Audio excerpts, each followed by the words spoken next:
মারডিকা 118 building Malay পৃথিবীর দ্বিতীয় building হিসেবে পরিচিত।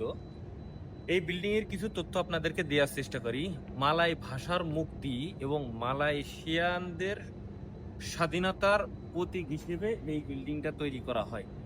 এই বিল্ডিংটা নির্মাণ কাজ শুরু হয় 2014 সালে, কাঠামোগত সম্পূর্ণ হয় 2022 সালে।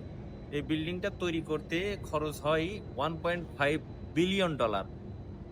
আপনারা জেনে অবাক হবেন, আমরা সবাই মোবাইল ব্যবহার করি, মোবাইল বিক্রি প্রতিষ্ঠান স্যামসাং আর ইউইএম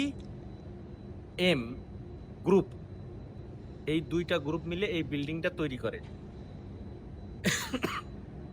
এই বিল্ডিংটার একদম পাইলিং এর নিচের অংশ থেকে একদম উপরকে যে লোহা, ওই লোহার চোড়া পর্যন্ত 700 মিটার। আর বিল্ডিংটার কাঠামো 644 মিটার। এটা শুধু বাণিজ্যিক ভবনই না, এটা মালয়েশিয়ার অর্থনীতির প্রতীক হিসেবে ধরা হয়। ওকে, বুর্জ খলিফার পরে এই বিল্ডিংটার দ্বিতীয় অবস্থানে আছে এখন উচ্চতায়। এই বিল্ডিংটা কমপ্লিট হয়ে গেছে, কিন্তু এখনো পর্যন্ত আনুষ্ঠানিকভাবে উন্মোচন করা হয়নি যে আপনারা সকলেই যেতে পারবেন। আপনারা কিছু নির্দিষ্ট জায়গায় যেতে পারবেন এবং দেখতে পারবেন। তো চলেন আজকে আমরা কোন কোন নির্দিষ্ট জায়গায় দেখতে পারি আর আমরা আপনাদেরকে দেখানোর চেষ্টা করব। প্রথমে দেখেন বিল্ডিংটার যে গ্রাউন্ড ফ্লোর ফার্স্ট, সেগুলোর দৃশ্য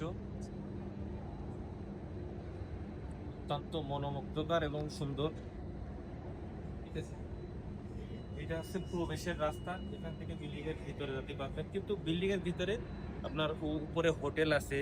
এই হোটেলগুলো বুকিং করলে, আপনি বুকিং এর রিসিট দেখাইলে আপনি উপরে যাইতে পারবেন, ওখান থেকে অনেক কিছু দেখতে পারবেন। সো আমরা যেহেতু এখানে থাকবো না, হোটেল বুকিং দিইনি, কিন্তু আমরা কিছু মার্কেটে যাওয়ার চেষ্টা করব, সেই মার্কেটগুলো দেখানোর চেষ্টা করবো।